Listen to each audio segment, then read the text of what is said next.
जो नारी स्वामी की कपट करे से पुरस्कार पाएगा कौन पुरस्कार पाए ना से विधवा हुई।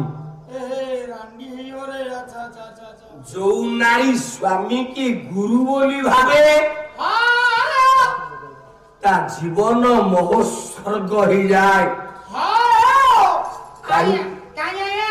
ना प्रत्येक जीवन में गोटाए नारी इष्ट है स्वामी है गुरु स्वामी गुरु मो गुरु आज गाँव शुणी कहले जस्य स्मरण मात्रेण ज्ञान उत्पादते स्वयं